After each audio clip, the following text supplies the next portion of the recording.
பெண்கள் பாதுகாப்புக்காக உருவாக்கப்பட்டுள்ள சிங்கப்பெண் சிறப்பு அதிரடிப்படை திட்டத்தை முதலமைச்சர் விஜய் இன்று தொடங்கி வைக்கிறார். சென்னை எழும்பூர் ராஜரத்தினம் விளையாட்டரங்கில் இன்று மாலை 5 மணிக்கு நடைபெறவுள்ள தொடக்க விழாவில் பெண்கள் பாதுகாப்பு குறித்து உரையாற்றுவார் என்று எதிர்பார்க்கப்படுகிறது.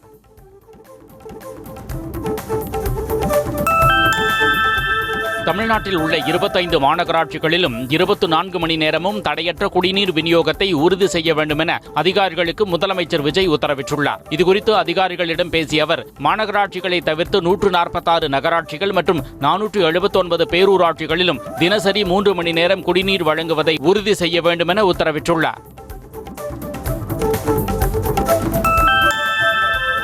மாவட்ட செயலாளர்களின் எண்ணிக்கையை 100க்கும் மேல் உயர்த்த திமுக தலைமை முடிவு செய்துள்ளதாக தகவல் வெளியாகியுள்ளது. திமுகவின் தற்போதைய 78 மாவட்டங்களை 100க்கும் மேற்பட்ட மாவட்டங்களாக பிரித்து நிர்வாக வசதிக்காக ஒரு மாவட்ட செயலாளரின் கீழ் 2 முதல் 4 சட்டமன்ற தொகுதிகள் மட்டுமே இருக்குமாறு வரையறுக்க திமுக தலைமை திட்டமிட்டுள்ளது.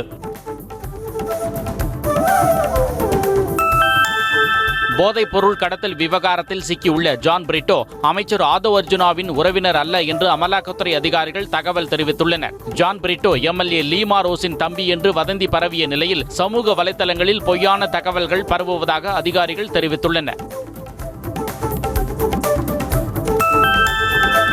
அமைச்சர் ஆதவ் அர்ஜுனா மீது அபாண்டமான பொய் குற்றச்சாட்டை முன்வைத்து அவதூறு செய்திகளை பரப்பி வரும் திமுகவினர் மீது விரைவில் சட்ட ரீதியிலான நடவடிக்கை எடுக்கப்படும் என தாவேக பதிலடி கொடுத்துள்ளது. இதுகுறித்து எக்ஸ் பக்கத்தில் பதிவிட்டுள்ள தாவேக, திமுக தலைமை அமைச்சர் ஆதவ் அர்ஜுனாவை குறிவைத்து தொடர்ந்து உண்மைக்கு மாறான வதந்திகளை பரப்பி வருவதாக கூறியுள்ளது.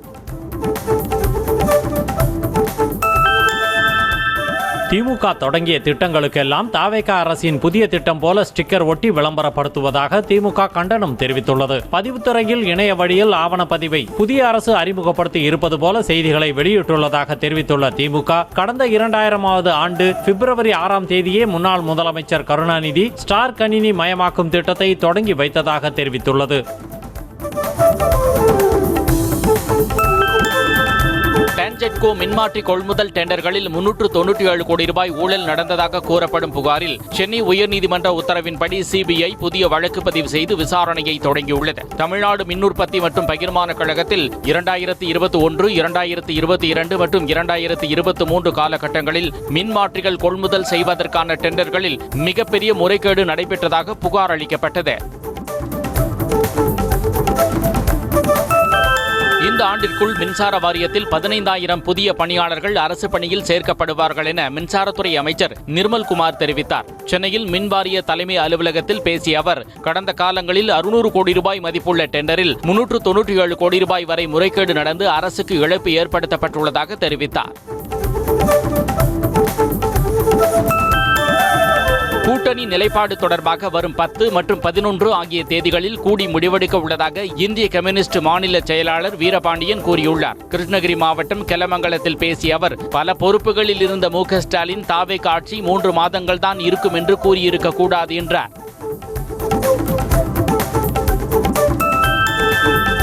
புதுச்சேரியில் முதலமைச்சர் ரங்கசாமி தலைமையிலான அமைச்சரவையை விரிவாக்கம் செய்து குடியரசுத் தலைவர் அறிவிப்பு வெளியிட்டுள்ளார். என்ஆர் காங்கிரஸைச் சேர்ந்த ராஜவேலு, சிவக்கொழுந்து மற்றும் பாஜகவைச் சேர்ந்த GNS ராஜசேகரன் ஆகிய 3 பேரை அமைச்சர்களாக நியமனம் செய்து உத்தரவு வெளியாகியுள்ளது. தனது பெயரை பயன்படுத்தும் பல்வேறு அமைப்புகள் இனி தனது பெயரையோ புகைப்படங்களையோ பயன்படுத்துவதை நிறுத்திக் கொள்ள வேண்டும் என அண்ணாமலை வலியுறுத்தியுள்ளார். இதுகுறித்து அவர் வெளியிட்டுள்ள எக்ஸ் பக்க பதிவில், தனது பெயர் மற்றும் புகைப்படத்துடன் கூடிய இயக்கங்களுக்கும் வி த லீடர்ஸ் இயக்கத்துக்கும் எந்த தொடர்பும் இல்லை என்று தெரிவித்துள்ளார். தமிழ்நாட்டில் நேற்று ஒரே நாளில் 9 இடங்களில் வெயில் 100 டிகிரியை தாண்டி சதமடித்தது. அதிகபட்சமாக சென்னை மீனம்பாக்கத்தில் 103.46 டிகிரி ஃபாரன்ஹீட் வெப்பம் கொளுத்திய நிலையில் சென்னை நுங்கம்பாக்கம், வேலூர், கடலூர் உள்ளிட்ட 8 இடங்களில் சுமார் 102 டிகிரி வெப்பம் பதிவானதால் மக்கள் அவதி அடைந்தனர். தமிழ்நாட்டில் 10 மாவட்டங்களில் இன்று கனமழைக்கு வாய்ப்புள்ளதாக வானிலை ஆய்வு மையம் கணித்துள்ளது. இதுகுறித்து வெளியான செய்திக்குறிப்பில் நெல்லை, நீலகிரி, கோவை, திருப்பூர், திண்டுக்கல், தேனி, கன்னியாகுமரி, தருமபுரி, சேலம், ஈரோடு ஆகிய மாவட்டங்களில் கனமழை பெய்யக்கூடும் எனவும், சென்னை, திருவள்ளூர், செங்கல்பட்டு, காஞ்சிபுரம், வேலூர், ராணிப்பேட்டை ஆகிய மாவட்டங்களில் மிதமான மழை பெய்யக்கூடும் என்றும் கணிக்கப்பட்டுள்ளது. சென்னை, திருவள்ளூர், செங்கல்பட்டு, காஞ்சிபுரம் மாவட்டங்களில் நாளை மிதமான மழைக்கு வாய்ப்பு உள்ளதாக சென்னை வானிலை ஆய்வு மையம் தெரிவித்துள்ளது. அதேபோல் வேலூர், ராணிப்பேட்டை உள்ளிட்ட மாவட்டங்களிலும் மிதமான மழை பெய்யக்கூடும் என கணிக்கப்பட்டுள்ளது. ஆர்மீனிய நாட்டின் பிரதமராக இரண்டாவது முறையாக தேர்வு செய்யப்பட்டுள்ள நிக்கோல் பாஷின்யானுக்கு பிரதமர் மோடி வாழ்த்து தெரிவித்துள்ளார். இந்த வெற்றியானது அவரது தலைமை மற்றும் தொலைநோக்கு பார்வையின் மீது ஆர்மீனிய மக்கள் வைத்துள்ள அசைக்க முடியாத நம்பிக்கையை பிரதிபலிப்பதாக தெரிவித்துள்ளார். மேலும் நட்புறவை மேலும் வலுப்படுத்த நெருங்கிய ஒத்துழைப்பை ஆவலுடன் எதிர்பார்ப்பதாகவும் தெரிவித்துள்ளார். டெல்லியில் 2 ஆண்டுகளுக்கு பிறகு இந்தியா கூட்டணி கட்சிகளின் ஆலோசனைக் கூட்டம் நடைபெற்ற நிலையில் இதில் சோனியா காந்தி, கார்கே, ராகுல், மமதா, அகிலேஷ், தேஜஸ்வி, ஒமர் அப்துல்லா, சுப்ரியா சுலே உள்ளிட்டோர் பங்கேற்றனர். விசிக தலைவர் திருமாவளவன், மதிமுக பொதுச் செயலாளர் வைகோ பங்கேற்ற நிலையில் காங்கிரசுடனான கூட்டணி முறிவை அடுத்து கூட்டத்தை திமுக புறக்கணித்தது.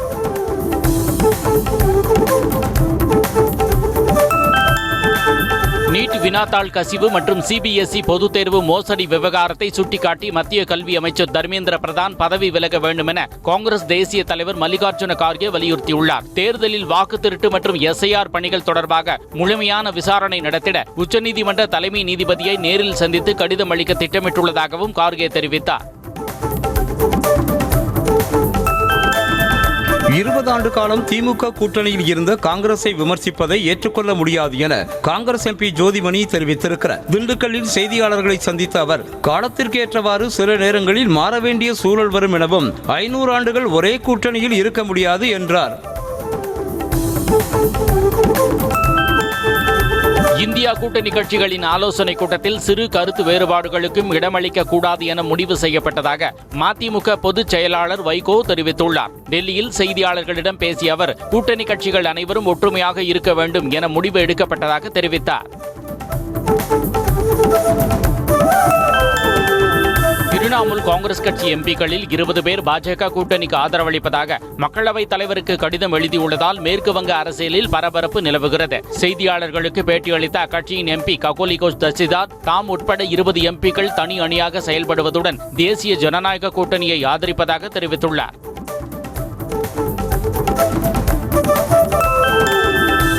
நீட் வினாத்தாள் கசிவை கண்டித்து கரப்பான்பூச்சி ஜனதா கட்சியினர் கடந்த 6ஆம் தேதி தலைநகர் டெல்லியில் போராட்டத்தை முன்னெடுத்த நிலையில் வரும் 11ஆம் தேதி மீண்டும் மகாராஷ்டிரா மாநிலம் புனேவில் போராட்டம் நடத்த திட்டமிட்டுள்ளதாக தகவல் வெளியாகியுள்ளது. மத்திய கல்வி அமைச்சர் தர்மேந்திர பிரதான் பதவி விலக வலியுறுத்தி அக்கட்சியினர் நடத்திய போராட்டம் பேசுபொருளானது.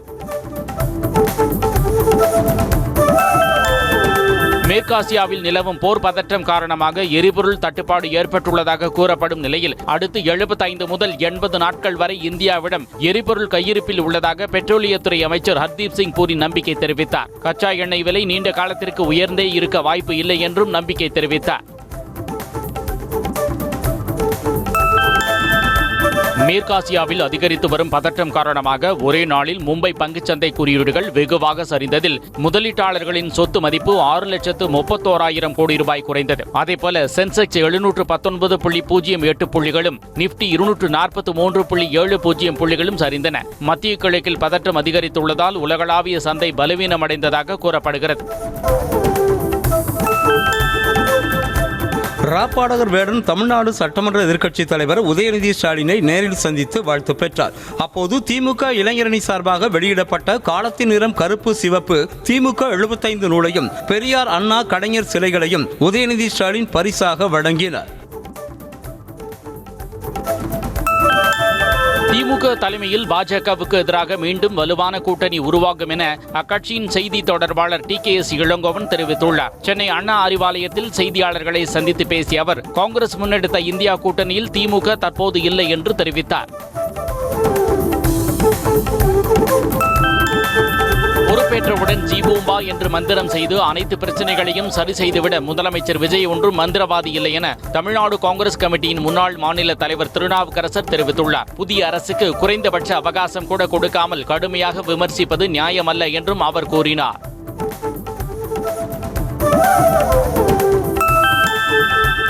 மதச்சார்பற்ற அரசு என்று சொல்லிக் கொள்ளும் தமிழக வெற்றிக்கழக அரசு மதச்சார்புள்ள அரசாக மாறி வருவதாக பாஜக மூத்த தலைவர் தமிழிசை சவுந்தரராஜன் தெரிவித்துள்ளார். சென்னை விமான நிலையத்தில் செய்தியாளர்களை சந்தித்த தமிழிசை சவுந்தரராஜன் யூடியூபர் மாரிதாஸ் கைது செய்யப்பட்டதற்கு கண்டனம் தெரிவித்தார்.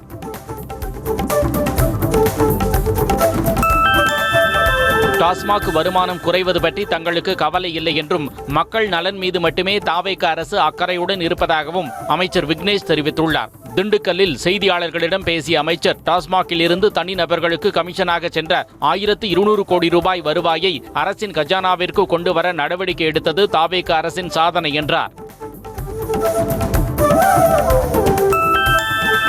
சமூக ஊடகங்களின் தாக்கம் நாட்டின் வளர்ச்சியை பாதிக்கக்கூடாது என நடிகரும் பாஜக பிரமுகருமான சரத்குமார் வலியுறுத்தியுள்ளார். வெளிநாட்டு சக்திகள் எதுவும் நமது அப்பாவி இளைஞர்களின் மனங்களில் தவறான, தீய மற்றும் அடிமைத்தனமான எண்ணங்களை விதைத்து நாட்டின் வளர்ச்சி பாதையை சீர்குலைக்க அனுமதிக்க கூடாது என அவர் மத்திய அரசை வலியுறுத்தியுள்ளார்.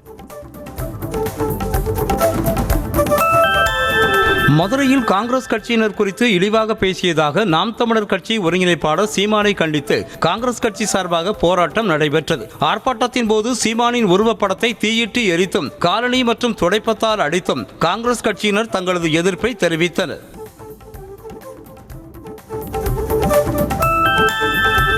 இந்து சமய அறநிலையத்துறையில் காலியாக உள்ள கூடுதல் ஆணையர் பணியிடங்களை நிரப்பும் பொருட்டு தகுதியுள்ள 3 இணை ஆணையர்களுக்கு கூடுதல் ஆணையர்களாக தற்காலிக பதவி உயர்வு வழங்கி தமிழ்நாடு அரசு உத்தரவிட்டுள்ளது. அதி பரஞ்சோதி, ஆர் வான்மதி, எஸ் சிவகுமார் ஆகியோர் கூடுதல் ஆணையர்களாக நியமிக்கப்பட்டுள்ளனர்.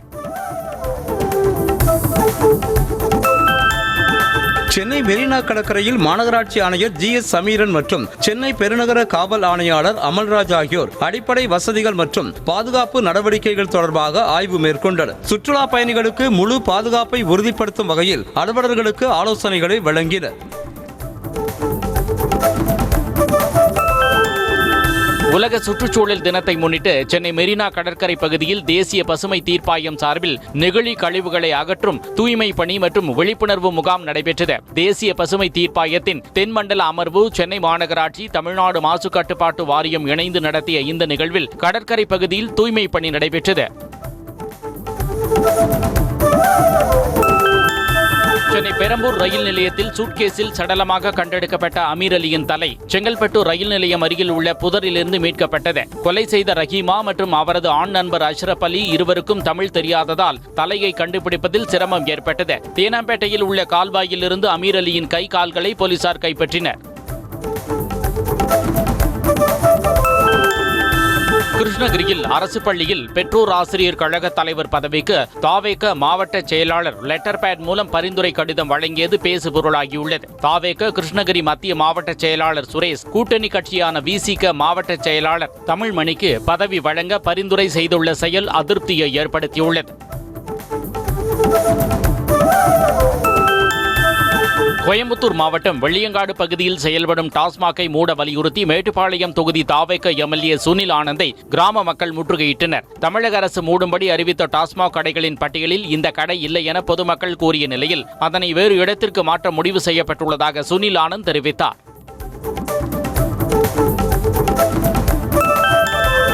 கனிம வளம் டாஸ்மாக் மூலம் வருவாய் ஈட்ட கவனம் செலுத்தும் அரசு கள் விற்பனையை ஏன் அனுமதிக்க கூடாது என உயர்நீதிமன்ற மதுரை கிளை கேள்வி எழுப்பியுள்ளது. இதற்கான செயல் திட்டத்தை வகுத்து கள் விற்பனையை அனுமதிக்கலாம் என்றும் வருவாயும் கிடைக்கும் எனவும் தமிழக அரசுக்கு நீதிமன்றம் யோசனை கூறியுள்ளது.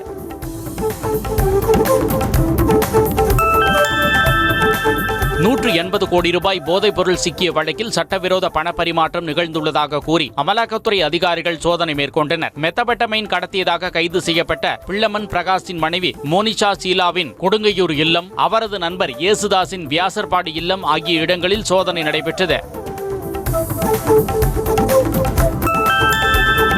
சென்னை அருகே திருநின்றவூர், கோமதிபுரம், ராமதாஸ்புரம், பெருமாள் கோவில் பகுதி உள்ளிட்ட பகுதிகளில் இரவில் பல மணி நேரம் மின்சாரம் துண்டிக்கப்பட்டதால் ஆத்திரமடைந்த மக்கள் மின்வாரிய அலுவலகத்தை முற்றுகையிட்டனர். போலீசார் மின்வாரிய அதிகாரிகளை தொடர்பு கொண்டு விசாரணை நடத்தி விரைவில் மின்சாரம் வழங்கப்படும் என உறுதியளித்ததன் பேரில் அனைவரும் கலைந்து சென்றனர்.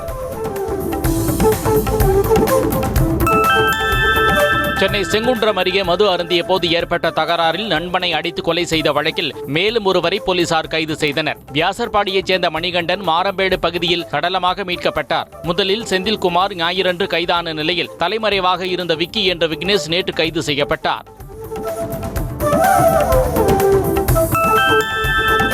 திருச்சியில் ஆண் நண்பரோடு தனியார் விடுதியில் தங்கியிருந்த 18 வயது பெண் மர்மமான முறையில் உயிரிழந்த நிலையில் கொலையா தற்கொலையா என காதலனிடம் போலீசார் விசாரணை மேற்கொண்டு வருகின்றனர். பலியான பெண் போதை ஊசி செலுத்திக் கொண்டு போதையில் இருந்ததாகவும் கைது செய்யப்பட்ட ஆண் நண்பர் ஏற்கனவே இதே பெண்ணிடம் பாலியல் சீண்டலில் ஈடுபட்டு போக்சோவில் கைதானதும் விசாரணையில் அம்பலமாகியுள்ளது. சிவகங்கையில் காரின் மீது மோதாமல் இருக்க வலது பக்கமாக திரும்பிய ஆம்புலன்ஸ் தடுப்பு சுவரில் மோதி விபத்துக்குள்ளான சிசிடிவி காட்சி வெளியாக இருக்கிறது. அவசர மருத்துவத்திற்காக நோயாளியோடு ஆம்புலன்ஸ் சென்று கொண்டிருந்த நிலையில் அதனை கவனிக்காமல் கார் சாலையை கடந்தபோது விபத்து ஏற்பட்டது சிசிடிவி காட்சியில் பதிவாகி இருக்கிறது. பொள்ளாச்சி அருகே கோலார்பட்டியில் நள்ளிரவு நேரத்தில் பட்டாக்கத்தியோடு வீட்டு கதவை தட்டி திருட முயன்ற மர்ம நபர்களால் மக்கள் அச்சத்தில் உள்ளனர். மதுரை வீரன் கோவிலைச் சேர்ந்த எலக்ட்ரீசியனின் பல்சர் பைக்கை திருடி சென்ற நபர்கள் கோலார்பட்டி உடுமலை சாலையில் MDS பேக்கரி அருகே உள்ள வீட்டில் பட்டாக்கத்தியோடு சென்று கதவை தட்டியுள்ளனர். திருவண்ணாமலை மாவட்டம் வந்தவாசி அருகே சட்டவிரோத விற்பனைக்காக சாராயம் காய்ச்சிய 2 பேரை கைது செய்த போலீசார் தலைமறைவாகி இருக்கும் ஒருவரை தேடி வருகின்றனர். ரகசிய தகவலின் பேரில் செம்பூர் கிராமத்தில் உள்ள விவசாய நிலத்தில் சோதனையிட்ட போலீசார் மறைமுகமாக வைத்திருந்த 60 லிட்டர் சாராய ஊரலை கீழே கொட்டி அளித்தனர். திருவாரூர் மாவட்டம் முத்துப்பேட்டை பகுதியில் ஜாம்புவானோடை படகு துறையில் துடுப்பு ஃபைபர் படகு அறிமுகப்படுத்தப்பட்டுள்ளது. இருவர் மட்டும் பயணிக்கும் வகையில் உள்ள கயா துடுப்பு ஃபைபர் படகில் 1 மணி நேரம் முதல் 1.5 மணி நேரம் வரை பயணிக்க 500 ரூபாய் கட்டணம் வசூலிக்கப்படுகிறது. சென்னை அருகே தாழம்பூரில் காய்கறி கடையில் நள்ளிரவில் ஹெல்மெட் அணிந்து கொண்டு புகுந்த மர்ம நபர்கள் 2 கல்லாப்பெட்டியில் வைக்கப்பட்டிருந்த 11,000 ரூபாய் பணத்தை திருடிச் சென்றனர். கடை உரிமையாளர் சத்யா அளித்த புகாரின் பேரில் சிசிடிவி காட்சிகளை கொண்டு போலீசார் விசாரித்து வருகின்றனர்.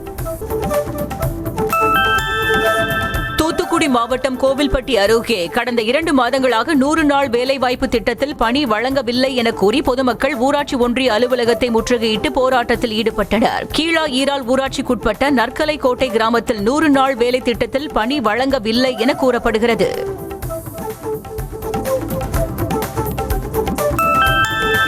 மதுரை மாவட்டம் கொண்டையம்பட்டியில் அனுமதியின்றி இயங்கிய கல்குவாரியால் அரசுக்கு பல கோடி ரூபாய் வருவாய் இழப்பு ஏற்பட்டுள்ளதாக குற்றச்சாட்டு எழுந்துள்ளது. இதுகுறித்து செய்தி சேகரிக்க சென்ற செய்தியாளர்களுக்கு மிரட்டல் விடுத்த குவாரி ஊழியர்கள் அலுவலகத்தை பூட்டிவிட்டு தப்பியோடியதால் பரபரப்பு ஏற்பட்டது. திருநெல்வேலி மாவட்டம் வண்ணாரப்பேட்டையில் உள்ள பிரபல நகைக்கடையில் போலி நகையை காட்டி 5 சவரன் தங்கச்சங்கிலியை திருடிச் சென்ற தம்பதியை போலீசார் கைது செய்தனர். நெல்லையைச் சேர்ந்த முகமது ரஹ்மத்துல்லா பாத்திமா சுஜிதா தம்பதி நெல்லையின் பிரபல நகைக்கடையில் தங்கமுலாம் பூசிய நகைகளை மாற்றி வைத்து 5 சவரன் சங்கிலியை திருடிச் சென்றுள்ளதாக தெரிகிறது. திண்டுக்கல் நகரில் பலசரக்கு கடையின் பூட்டை உடைத்து கல்லாவில் இருந்த ரொக்கப்பணம் மற்றும் பொருட்களை மர்ம நபர்கள் திருடிச் சென்ற சிசிடிவி காட்சிகள் வெளியாகியுள்ளது. பழைய கரூர் ரோடு GTN கல்லூரி அருகே உள்ள ஸ்ரீகுமரன் பலசரக்கு கடையில் நுழைந்த மர்ம நபர்கள் 2 பேர் கல்லாப்பெட்டியில் இருந்த சுமார் 5,000 ரூபாய் ரொக்கப்பணத்தை கொள்ளையடித்துள்ளனர். திருவண்ணாமலை அருகே அரசு நேரடி கொள்முதல் நிலையத்தில் 3 மாதத்திற்கு முன்பு பதிவு செய்தும் நெல் மூட்டைகளை கொள்முதல் செய்ய மறுப்பதாக மாவட்ட ஆட்சியரிடம் விவசாயிகள் மனு அளித்தனர். இதனையடுத்து வெளுங்கநந்தல் கிராமத்திற்கு நியூஸ் தமிழ் தொலைக்காட்சி குழு செய்தி சேகரிக்க சென்ற நிலையில் அவசரமாக நெல்லை கொள்முதல் செய்தனர். தனது தந்தையின் பெயரில் உள்ள நிலத்தை போலியாக பட்டா மாற்றம் செய்ததோடு தனக்கு கொலை மிரட்டல் விடுப்பதாக மாற்றுத்திறனாளி பெண் ஒருவர் ஆட்சியரிடம் மனு அளித்தார். விக்கிரமங்கலத்தைச் சேர்ந்த மாற்றுத்திறனாளி பெண் ஜெயந்தி தனது தந்தைக்கு சொந்தமான 1.5 சென்ட் நிலத்தை பாண்டியம்மாள் என்பவர் போலியாக பட்டா மாற்றம் செய்துள்ளதாக வேதனை தெரிவித்தார். கிருஷ்ணகிரி மாவட்டம் தேன்கனிக்கோட்டை அருகே தாயை பிரிந்து குடியிருப்பு பகுதிக்குள் சுற்றித் திரியும் 1.5 வயது குட்டி யானைக்கு அப்பகுதி மக்கள் கரும்புகள் மற்றும் வாழைப்பழங்கள் உள்ளிட்ட உணவுப் பொருட்களை வழங்கினர். வனத்துறையினர் குட்டி யானையை தாயோடு சேர்க்க நடவடிக்கை எடுக்க வேண்டும் என கோரிக்கை எழுந்துள்ளது. தென்காசி மாவட்டம் சங்கரன் கோவில் பகுதிகளில் உணவகங்களில் பயன்படுத்தி வந்த வீட்டு உபயோக எரிவாயு சிலிண்டர்களை குடிமைப் பொருள் வழங்கல் தனி வட்டாட்சியர் பாபு பறிமுதல் செய்தார். வீட்டு உபயோக எரிவாயு உருளையை ஹோட்டல் மற்றும் துரித உணவகங்களில் பயன்படுத்தினால் உரிமையாளர்கள் மீது கடுமையான நடவடிக்கை எடுக்கப்படும் என எச்சரிக்கை விடுத்தார். கோவை மாவட்டம் டாப்ஸ்லிப் வனப்பகுதியில் இருந்து பரம்பிக்குளம் அணைக்கு செல்லும் சாலையில் குட்டிகளோடு சுற்றித் திரிந்த கரடியை சுற்றுலா பயணி ஒருவர் வீடியோ எடுத்து சமூக வலைதளத்தில் பதிவிட்டிருக்கிறார். புதருக்குள் பதுங்கியிருந்த கரடி சுற்றுலா பயணியின் காரை பார்த்ததும் தலை தெறித்து ஓடியது. கடலூர் மாவட்டம் சேத்தியாத்தோப்பு ஆவின் நிறுவனத்தில் பாலில் தண்ணீர், சர்க்கரை, அகரகர் போன்ற கலப்பட பொருட்கள் கலக்கப்படுவதாக கூறி ஆவின் பால் உற்பத்தியாளர் சங்கத்தினர் ஆவின் உற்பத்தி நிறுவனத்தை முற்றுகையிட்டு வாக்குவாதம் செய்தனர். அரசுக்கு அவப்பெயர் ஏற்படுத்தும் வகையில் கலப்படம் செய்து மாதந்தோறும் பல லட்சம் ரூபாய் கையாடல் செய்து வருவதாக வாக்குவாதம் செய்தனர். தருமபுரி மாவட்டம் பாப்பிரெட்டிப்பட்டி அருகே வடசந்தையூர் பகுதியில் இயங்கி வரக்கூடிய டாஸ்மாக் கடையை அகற்றக் கோரி இஸ்லாமிய பெண்கள் டாஸ்மாகை முற்றுகையிட்டனர். 15 நாட்களுக்குள் கடை வேறு இடத்திற்கு மாற்றப்படும் என அதிகாரிகள் உறுதியளித்ததை அடுத்து போராட்டம் கைவிடப்பட்டது.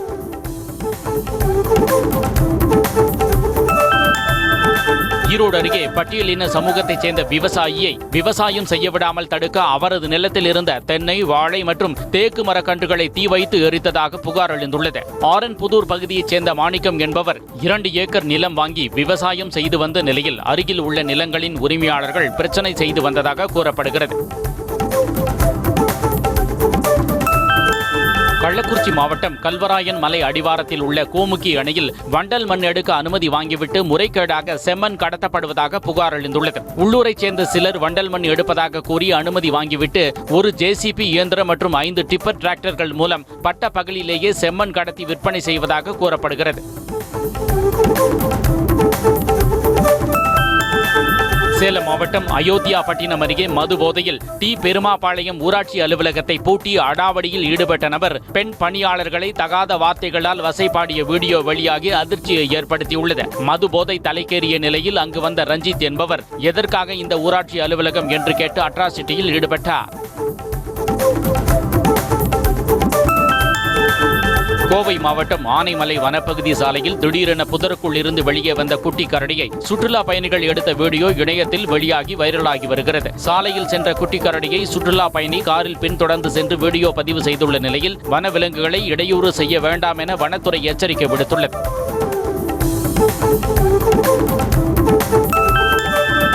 பாதுகாப்பு மற்றும் கண்காணிப்பு நடவடிக்கையின் ஒரு பகுதியாக ராமேஸ்வரம் மீன்பிடி துறைமுக கடற்கரை பகுதியில் இந்திய கடற்படை வீரர்கள் பாதுகாப்பு ஒத்திகையில் ஈடுபட்டனர். இலங்கைக்கு மிக அருகில் இருப்பதால் ராமேஸ்வரம் தீவு பகுதியில் கடத்தல் உள்ளிட்ட சட்டவிரோத செயல்கள் நடைபெறாமல் இருக்க இந்திய கடலோர காவல் படை, கடற்படை மற்றும் கடலோர காவல் குழும போலீசார் தீவிர ரோந்து பணியில் ஈடுபட்டுள்ளனர்.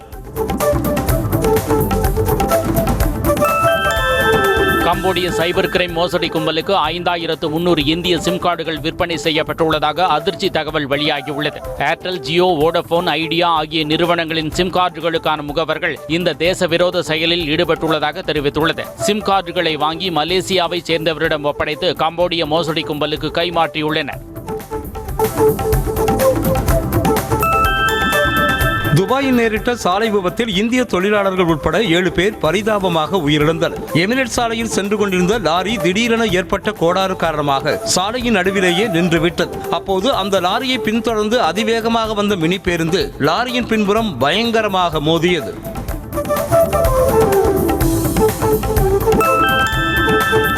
கியூபாவில் 6.1 ரிக்டர் அளவுக்கு சக்தி வாய்ந்த நிலநடுக்கம் ஏற்பட்டதாக அமெரிக்க புவியியல் ஆய்வு மையம் தெரிவித்திருக்கிறது. இந்த நிலநடுக்கம் காரணமாக ஹவானா மற்றும் சுற்றியிருக்கும் பகுதிகளில் கட்டடங்கள் அதிர்ந்ததாகவும் நிலநடுக்கத்தால் யாருக்கும் காயங்களோ அல்லது கட்டட சேதங்களோ ஏற்படவில்லை எனவும் தெரிவிக்கப்பட்டுள்ளது. ஓமன் கடற்பகுதியில் தீப்பற்றி எரிந்த கப்பலில் பணியாற்றிய 24 மாலுமிகளை மீட்டதாக இந்திய கடற்படை தெரிவித்துள்ள நிலையில் அது தொடர்பான வீடியோ வைரலாகி வருகிறது. கப்பலில் பணியாற்றிய 24 இந்திய மாலுமிகள் உதவி கோரிய நிலையில் கடற்படை ஹெலிகாப்டர் மூலம் அனைவரும் மீட்கப்பட்டனர். அந்த கப்பல் மீது அமெரிக்க ராணுவம் தாக்குதல் நடத்தி இருக்கலாம் என்று கூறப்படுகிறது.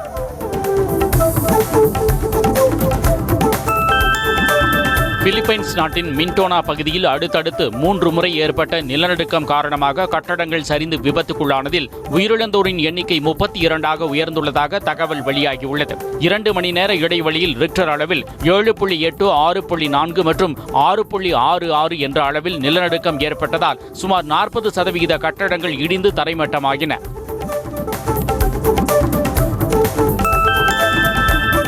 அமெரிக்க அதிபர் ட்ரம்ப் H-1B விசாக்களுக்கு விதித்திருந்த சுமார் 83 லட்சம் ரூபாய் கட்டண உயர்வை அந்நாட்டு நீதிமன்றம் அதிரடியாக ரத்து செய்து உத்தரவிட்டுள்ளது. இரண்டாவது முறையாக அமெரிக்க அதிபரான ட்ரம்ப் H-1B விசா கட்டணத்தை $1 லட்சம் அதிரடியாக உயர்த்தினார். இதனை எதிர்த்து பல்வேறு நிறுவனங்கள் நீதிமன்றத்தில் வழக்கு தொடர்ந்தன.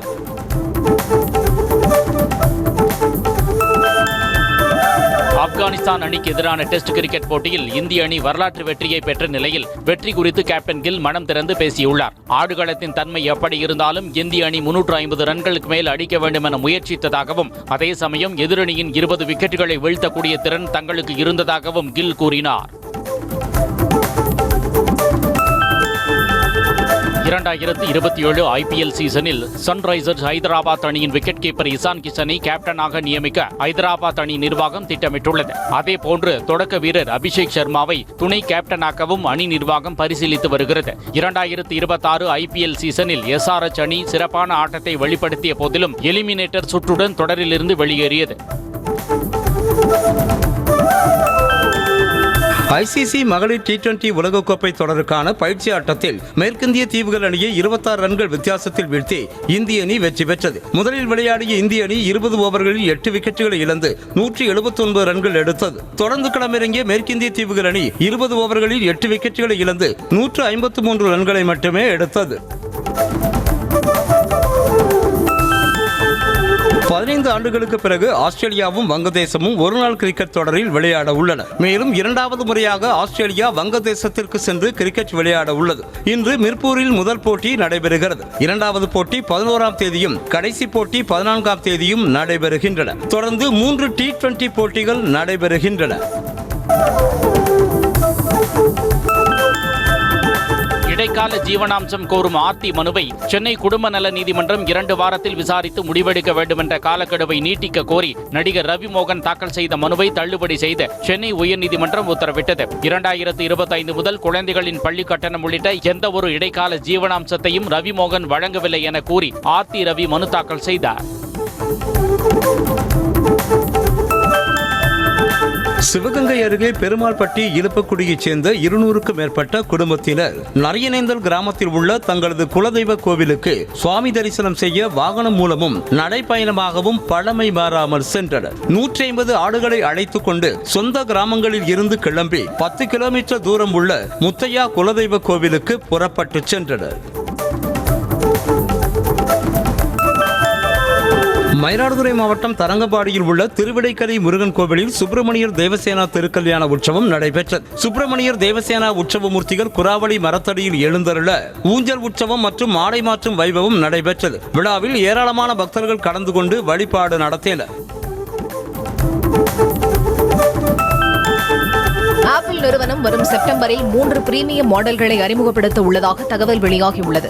இதில் வழக்கமான 4 மாடல்களுக்கு பதிலாக 18 Pro, iPhone 18 Pro Max மற்றும் ஆப்பிளின் முதல் மடிக்கக்கூடிய iPhone அறிமுகப்படுத்த திட்டமிடப்பட்டுள்ளது. குறிப்பாக ஃபோல்டபிள் iPhone மக்களிடம் கவனம் ஈர்க்கும் என்று எதிர்பார்க்கப்படுகிறது.